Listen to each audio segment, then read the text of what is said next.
नमस्कार प्रिय विद्यार्थियों। आज के इस लाइव सेशन में आपका बहुत बहुत स्वागत है, हार्दिक अभिनंदन है। साथियों, जैसा कि हम आपको नई नई अपडेट देते रहते हैं, उन्हीं अपडेटों के मध्य आज हम आपके लिए एक ऐसी शानदार सा टॉपिक लेके आए हैं जो आपकी आगामी प्रतियोगी परीक्षाओं के लिए आपको एक नंबर जरूर दिला के जाएगा।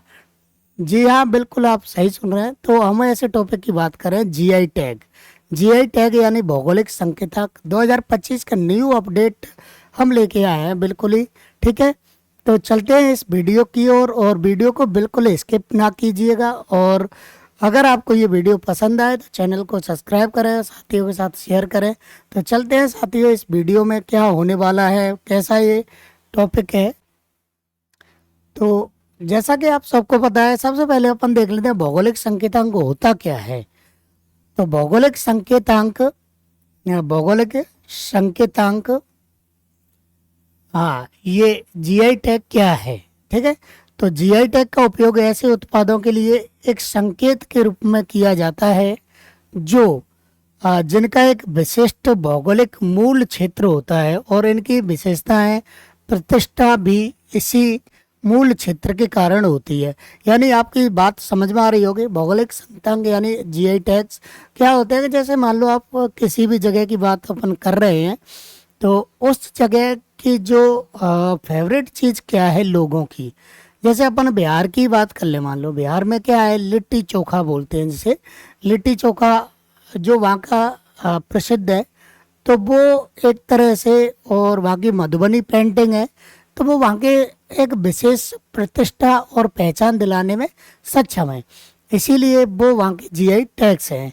ऐसे ही अपन राजस्थान की बात करें, जैसे बीकानेरी भुजिया। बीकानेरी भुजिया ऑल ओवर वर्ल्ड प्रसिद्ध है, राजस्थान की बीकानेरी भुजिया। तो अपन ये जीआई टैग की श्रेणी में आएगा, यानी एक विशेष पहचान दिला रही हो, विशेष प्रतिष्ठा दिला रही हो, ऐसी चीज़ों को अपन जीआई टैग में रखते हैं। और क्या है इसमें, भारत में भौगोलिक संकेतों की सुरक्षा संसद द्वारा वस्तुओं का भौगोलिक संकेत पंजीकरण एवं संरक्षण अधिनियम 1999 पारित किया, जो 13 सितंबर 2003 से लागू है। यानी जीआई टैग की जो बात है वो 2003 यानी 19 सितंबर 1999 को एक विधेयक पारित हुआ था संसद में। उसी विधेयक के तहत 2003 में इनका जो ये विधेयक है वो लागू होता है, और जो जीआई टैग यानी विशेष वस्तुओं के संरक्षण की बात करता है, ठीक है। आगे अपन और देखेंगे, जीआई टैग केंद्र सरकार उद्योग एवं संवर्धन के आंतरिक विभाग डीआईपीपी के अधीन कार्यरत जीआई रजिस्ट्री द्वारा किया जाता है। यानी जीआई टैग्स इसका जो मुख्यालय है वो कहाँ पर है, तमिलनाडु में। तमिलनाडु में एक संस्था काम करती है डीआईपीपी, इसका नाम है वो इंडस्ट्रियल संवर्धन आंतरिक विभाग है, ठीक है, जो जीआई टैग चुनने का काम करता है, रजिस्ट्रेशन का काम करता है। भारत में जीआई टैग प्राप्त करने वाला पहला उत्पाद दार्जिलिंग की चाय है। भारत में 2004 में सबसे पहले जो जीआई टैग दिया गया था वो दिया गया था दार्जिलिंग की चाय को। ये बहुत ही महत्वपूर्ण याद करने योग्य बात है कि भारत का पहला जीआई टैग क्या है। भारत का पहला जीआई टैग क्या है, तो आपकी समझ में आ गया होगा। भारत का पहला जीआई टैग है दार्जिलिंग की चाय। और ये कहाँ के द्वारा होता है, तो ये होता है तमिलनाडु में। डीआईपीपी एक संस्था है, वो इसको रजिस्ट्री करने का काम करती है। तो ये तो ओवरऑल हो गई आपके जीआई टैग की बात। और ये जीआई टैग दिया कितने साल के लिए जाता है, तो ये भी अपन देख लें। तो जीआई टैग दिया जाता है 10 वर्ष के लिए। यानी कोई, जैसे मान लो आप हाल ही में राजस्थान में सांगरी को जीआई टैग मिला है, तो 2025 में इसको जीआई टैग मिला, जो चलेगा 2035 तक, ठीक है, 35 तक चलेगा। फिर इसको जीआई टैग की श्रेणी से निकाल दिया जाएगा, या फिर इसको दोबारा से ही रजिस्टर्ड कर दिया जाएगा, फिर वो नेक्स्ट 10 ईयर के लिए और हो जाएगा, ठीक है। इतना समझ में आ गया होगा आपकी में। आगे अपन देखेंगे राजस्थान के जीआई टैग, क्योंकि चूंकि हमारा जो मूल चैप्टर है ना, वो तो अपन यही बात कर रहे हैं कि राजस्थान के जीआई टैग को की ही बात करेंगे अपन इसमें। तो हाल ही में अप्रैल 2025 में राजस्थान के राज्य वृक्ष खेजड़ी उत्पाद सांगरी जीआई टैग दिया गया है। हाल ही में अप्रैल 2025 में राजस्थान में जो खेजड़ी का वृक्ष होता है, खेजड़ी के वृक्ष की जो सांगरी यानी फली होती है, ये सूखी फलियां हैं, इन्हें खोखा बोलते हैं, खोखा। और ये हरी फलियां हैं, इनको सांगरी बोलते हैं। इसको जीआई टैग मिला है अप्रैल में। इसके साथ ही राज्य में अब कुल जीआई टैगों की संख्या कितनी हो गई? 22। ये राज्य का 22वां जीआई टैग है। ठीक है, इससे पहले 21 जीआई टैग राजस्थान में संचालित हैं। ठीक है, इससे पहले अगस्त 2023 में भी 5 चीज़ों को जीआई टैग मिला था। वो चीज़ें क्या है? नाथ द्वारा की पिछवाई कला, जोधपुर का बंदेज है, उदयपुर की कोफ्तकारी है, बीकानेर की उस्ता कला है और बीकानेर की कसीदाकारी प्रिंट है। इसके साथ ही अब कुल मिलाकर के जो जीआई टैग है वो कितने हैं? 22 जीआई टैग है।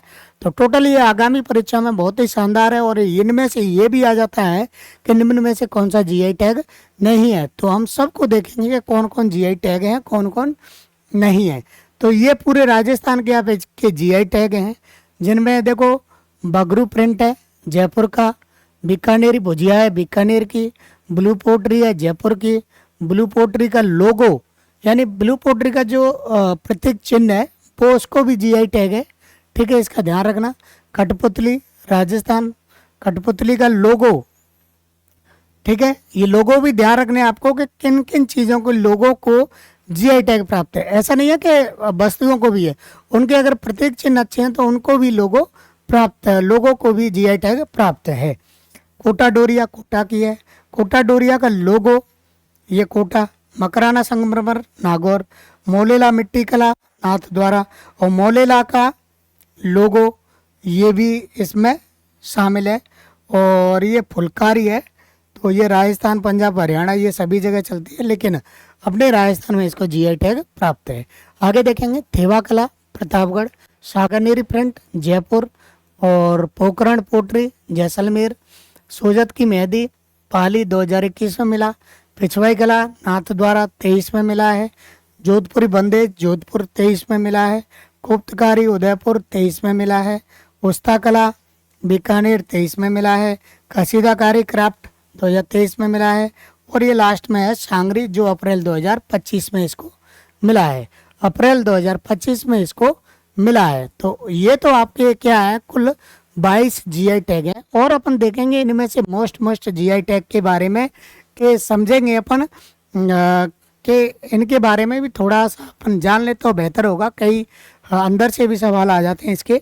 तो आगे देखते हैं कि देखो बगरू प्रिंट होता क्या है। जैसे ये चित्र आपको दिखाई दे रहा है, ये बगरू प्रिंट का चित्र है। ऐसा ही बगरू प्रिंट होता है, कपड़े पर छापा जाता है। तो बगरू क्या है? देखो जयपुर का एक कस्बा है छोटा सा, ठीक है।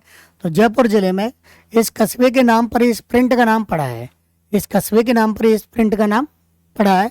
इसमें मटिया रंग की पृष्ठभूमि पर लाल काले रंग से छपाई की जाती है। जैसे ये थोड़ा सा मटमैला सा रंग है और इसमें लाल काले पीले हरे ऐसे रंगों से इस पर छपाई का काम किया जाता है। यहाँ के जो छिपा हैं वो करते हैं, छिपा इसका काम करते हैं। प्राकृतिक रंगों के द्वारा ही की जाने वाली हैंड ब्लॉक पेंटिंग लकड़ी के ठप्पे का एक रूप है ये, ठीक है। हैंड ब्लॉकिंग पेंटिंग है, हाथ से ये की जाती है और प्राकृतिक रंगों का इसमें प्रयोग किया जाता है। और इस काम को करता कौन है? तो छिपे, वहाँ के छिपे जो हैं वो करते हैं। और इनमें भी आ जाए तो नामदेवी छिपे, नामदेवी छिपे, ठीक है, ये वो काम करते हैं। आगे अपन देखेंगे इसमें ब्लू पोट्री, ये जयपुर में संबंधित है, ये जयपुर से। तो इसके बारे में थोड़ा सा और अध्ययन करते हैं क्योंकि ये वन डिस्ट्रिक्ट वन उत्पाद भी है जयपुर का ब्लू पोट्री। चीनी मिट्टी के बर्तनों पर नीले रंग का चित्रकारी ब्लू पोट्री कहलाती है। यानी जो चीनी मिट्टी के अचार भरने के जो बर्तन से होते हैं, जैसे ये बर्तन से होते हैं, उन पर अगर नीले रंग की चित्रकारी अपन कर रहे हैं, नीले रंग की चित्रकारी, तो उसको अपन ब्लू पोट्री के नाम से जानते हैं। मिट्टी के बर्तन, पोट्री क्या होता है? मिट्टी के बर्तन होते हैं। पोट्री माने क्या होता है? मिट्टी के बर्तन। नीले रंग का प्रयोग करना पड़ा। महाराजा मान सिंह प्रथम द्वारा लाहौर से इस कला को लाया गया था। यानी इस कला को कौन लेके आए थे? महाराजा मान सिंह फर्स्ट, ठीक है, अकबर के वो मनसबदार थे, आपको पता होना चाहिए। ठीक है, अकबर के जो मनसबदार थे उनमें सबसे श्रेष्ठ किस्म का मनसबदार ये मान सिंह था। और ये राम सिंह के शासनकाल में 1835 में इसका सर्वाधिक विकास हुआ। ये राम सिंह द्वितीय है, इनके शासनकाल में ब्लू पोट्री का जयपुर में सर्वाधिक विकास हुआ। या फिर ये आ जाता है कि ब्लू पोट्री का स्वर्ण युग किसे कहते हैं, तो वो कहते हैं, किसको कहते हैं, राम सिंह के शासनकाल को। आगे अपन देखेंगे, ब्लू पोट्री जयपुर देश विदेश में प्रसिद्ध है। श्री कृपाल सिंह शेखावत ब्लू पोट्री के प्रसिद्ध कलाकार हैं भाई। अब ब्लू पोट्री को अंतर्राष्ट्रीय स्तर पर पहचान दिलाने का जो काम किया है वो किया है इन्होंने कृपाल सिंह शेखावत ने। ठीक है, कृपाल सिंह शेखावत ने किया है। 1976 में इन्हें पद्म श्री पुरस्कार भी मिला था। 1976 में इन्हें पद्म श्री पुरस्कार इसके लिए मिला था। वर्तमान समय में गोपाल सेन ब्लू पोट्री के जाने माने हस्तशिल्पी है।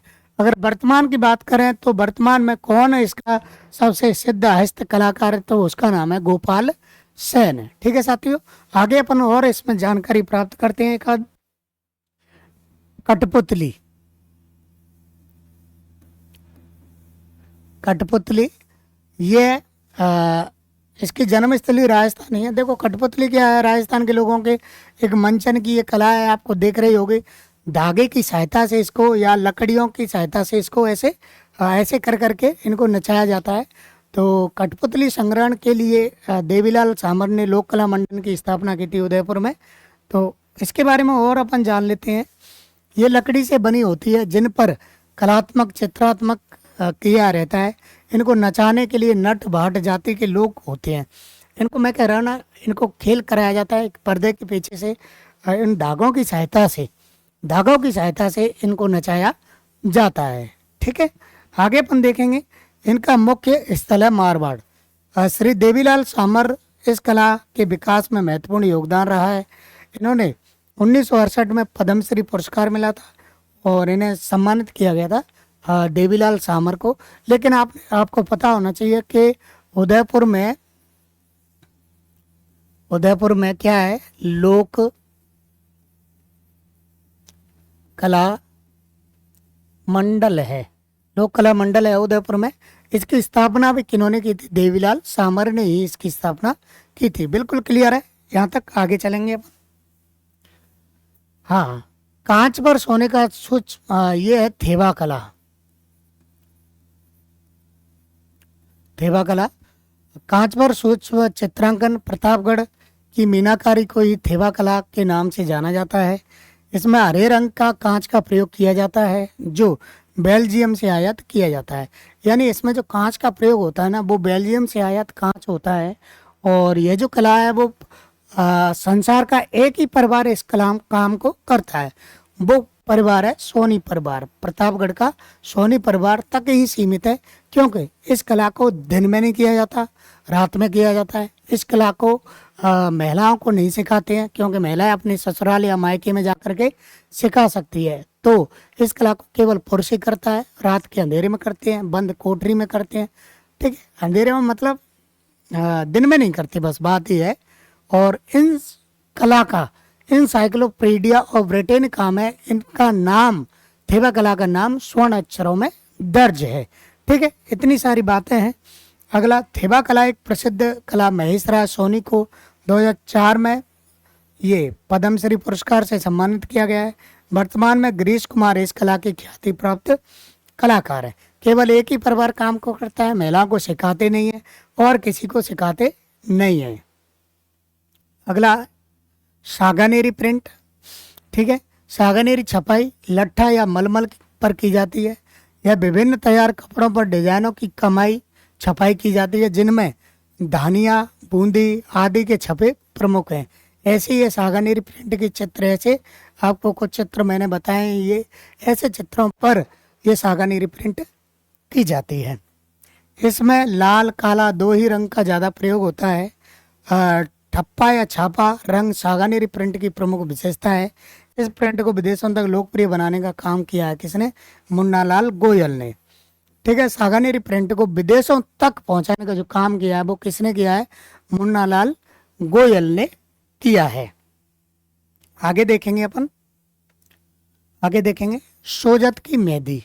मेहंदी उत्पत्ति राजस्थान के पाली जिले की सोजत तहसील में उगाई जाने वाली मेहंदी के पत्तों से होती है। अब देखो ये क्या है कि इसकी थोड़ी सी जो ब्राइटनेस है यानी चमक है ना मेहंदी की, थोड़ी सी ज़्यादा आती है अन्य मेहंदियों के अपेक्षा। तो ये प्रसिद्ध है सोजत की मेहंदी। और लाल सुर्ख मेहंदी गलुंड राजसमंद की प्रसिद्ध है, ऐसे है ना। तो ये सोजत की मेहंदी को इसको भी जीआई टैग मिला है। आगे अपन देखते हैं पिछवाई कला। आपको पता होना चाहिए श्री नाथ द्वारा मंदिरों के पीछे जो पाने लटकाए जाते हैं उसको पिछवाई कहते हैं। और ये श्रीनाथ द्वारा का जो मंदिर है, श्रीनाथ जी का मंदिर, वो उस मंदिर को पिछवाई मंदिर भी कहा जाता है। वहाँ से इसकी शुरुआत होती है। तो मंदिरों के देवी देवताओं की मूर्तियों की पृष्ठभूमि सज्जा हेतु बड़े आकार के पर्दों पर किया गया चित्रण पिछवाई कहलाती है। यह मुख्यतः अवतारों के प्रमुख स्वरूप है। यानी पिछवाइयों में उनकी कहानी भी होती है। जैसे किसी भी अपन देवी देवता या फिर भगवान की पूरे जीवन की कहानियों को पिछवाइयों के माध्यम से लटका के रखते हैं। तो उसे ये रहता है कि उसके जीवन का चित्रण एक तरह से, जैसे अपन अब वर्तमान में पैनोरमा बना रहे हैं ना, उसी प्रकार से प्राचीन काल से पिछवाई उस काम को करती आई है। नाथ द्वारा की प्रसिद्ध पिछवाई विशेष रूप से प्रसिद्ध है।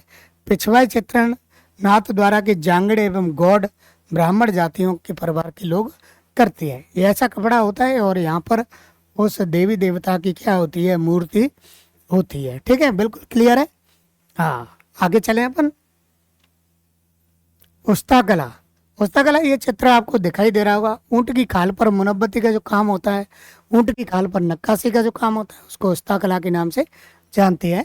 तो इसका देख लेते हैं थोड़ा सा। उस्ताकला बीकानेर की प्रसिद्ध है, ये बिल्कुल सही है। यह मुनब्बती कला भी कहते हैं इसको। इस कला में ऊंट की खाल पर मुलायम बनाकर उस पर विभिन्न कृतियों के चित्रांकन किया जाता है। बीकानेर के उस्ता परिवार के लोगों ने यह कार्य शुरू किया था। इसामुद्दीन उस्ता इस कला के प्रसिद्ध कलाकार रहे हैं, जिन्हें 1986 में पद्मश्री पुरस्कार से सम्मानित किया गया था। ठीक है, 1986 में इसामुद्दीन उस्ता को पद्मश्री पुरस्कार इसके क्षेत्र में मिला था। किसके क्षेत्र में? उस्ता कला के क्षेत्र में। आगे देखेंगे कोप्तकारी। कोप्तकारी क्या होती है? फौलादी वस्तुओं पर सोने के पतले तारों से जड़ाई का काम। जैसे ये जो हुक्का वगैरह होता ना पहले, उन पर जड़ाई का काम तो हमने देखा है। बाकी तो ये इसकी ज़्यादा जानकारी हमें नहीं है, केवल किताबों में पढ़ा है अभी तक। ठीक है, तो जैसे ये पीतल के बर्तन है और इन पर ये जो तार से एक पेंटिंग का सा काम हो रहा है, उसे कोप्तकारी कहते हैं, जिसे कोप्तकारी कहा जाता है। ठीक है, यह उदयपुर और जयपुर में अधिक प्रचलित है। ये उदयपुर और जयपुर में कोप्तकारी के लिए उदयपुर और जयपुर दोनों ही प्रसिद्ध हैं। ठीक है, आगे देखते हैं। बीकानेरी भुजिया, ये बिल्कुल ब्रांड है और ये हाल ही में लगभग 600 करोड़ का क्या लेके आए थे, निवेश के लिए लेके आए थे। जो पहली बार निवेश होता है, थोड़ा सा मेरे दिमाग से उड़ रहा है उस शब्द को, उस शब्द का क्या कहते हैं, कुछ ऐसे ही 2-3 अक्षरों का ही नाम है। ठीक है, जब कोई कंपनी पहली बार निवेश करती है स्टॉक मार्केट में, तो उस शब्द को प्रयोग में लिया जाता है। ठीक है, ऐसा बोलते हैं कुछ पब्लिक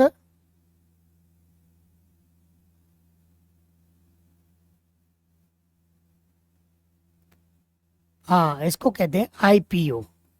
ठीक है, इनिशियल पब्लिक ऑफर। जैसे अपन ने मान लो 600 करोड़ के शेयर बेचनी है, तो 600 करोड़ रुपए का अपन आईपीओ ले आएंगे। कोई भी कंपनी होगी, ठीक है, वो आईपीओ लेके आएगी और उस आईपीओ को पब्लिक का शेयर भी कहते हैं। जैसे अपन शेयर खरीद लें उसको, तो आगे उस कंपनी के हिसाब से वो शेयर चलते हैं। राजस्थान में कई उत्पाद भौगोलिक संकेतांक जीआई टैग वाले हैं, जिनमें बीकानेरी भुजिया है, सागानेरी हैंड ब्लॉक है, पेंटिंग है, मोलेला क्ले है, वर्क शामिल है। ये टैग उत्पादों और उनके जुड़े हुए शिल्पकारों की अनूठी विशेषता को प्रतिष्ठा की रक्षा करने में मदद करते हैं। ये सारी चीज़ें हैं जीआई टैग के बारे में। तो ये वीडियो आपको कैसा लगा? सभी साथी, अगर ये वीडियो अच्छा लगा हो तो आप अगर अपने अभी तक चैनल को सब्सक्राइब नहीं किया हो तो ज़रूर कर दें, और अपने दोस्तों के साथ भी शेयर करें जो दोस्त तैयारी कर रहे हैं, ठीक है। और हमारा जो लाइव सेशन चलता है वो 8:30 बजे से चल रहा है, और कुछ समय बाद हम दिन में भी क्लास डालेंगे। तो इसके लिए आप सभी का बहुत बहुत धन्यवाद। जय हिंद, जय भारत।